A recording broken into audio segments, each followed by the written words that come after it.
Canada থেকে ঢাকা ফেরার পথে শাহজালাল বিমানবন্দরে আটক সাবেক এমপি সুলতান মোহাম্মদ মনসুরকে 5 দিনের রিমান্ড দিয়েছেন আদালত। এ নিয়ে আরও জানাতে সিএমএম আদালত থেকে যুক্ত হচ্ছেন রাব্বি হোসেন। রাব্বি, সুলতান মোহাম্মদ মনসুরকে কোন মামলায় গ্রেপ্তার করা হয়েছে? শুনানি শেষে আইনজীবীরা কিছু জানিয়েছেন কিনা?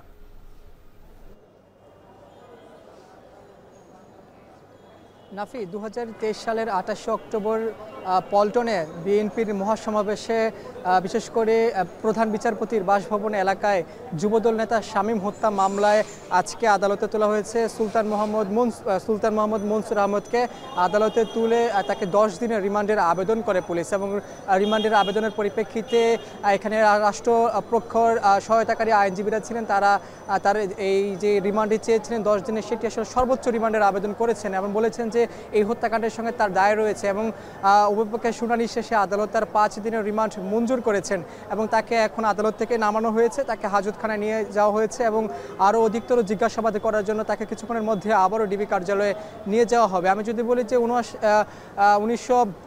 বিশেষ করে 1996 সালে তিনি আওয়ামী লীগের মনোনয়নে মৌলভীবাজার 2 আসন থেকে নির্বাচিত হন। এরপর তিনি একাদশ জাতীয় সংসদের নির্বাচনে তিনি যে ডক্টর কামাল হোসেনের নেতৃত্বাধীন তিনি জোট করে ধানের শীষ প্রতীকে তিনি নির্বাচিত হয়েছিলেন।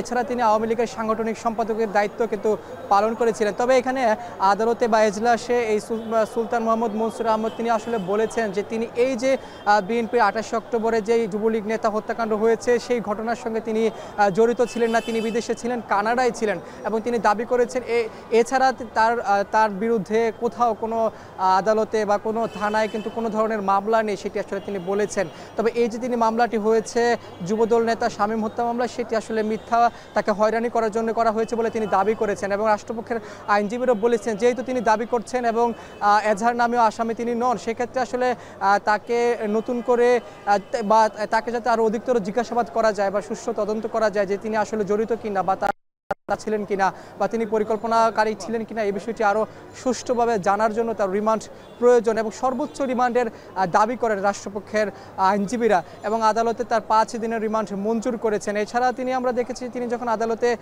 তার আত্মপক্ষ সমর্পণ তিনি করছিলেন, তখন আসলে আদালতের কাছে তিনি বলেছেন তিনি আসলে ডাকসুর সাবেক এবং এই কোটা সংস্কার আন্দোলন চলাকালীন সময় তিনি 2018 সাল থেকে 24 সাল পর্যন্ত তিনি কিন্তু এই কোটা সংস্কার আন্দোলন ছাড়াও ছাত্র জনতার আন্দোলনে তিনি পক্ষে ছিলেন, এমনটাই আসলে দাবি করেছেন তিনি। এই ছিল সিএমএম আদালত থেকে আমার কাছে সবশেষ খবর।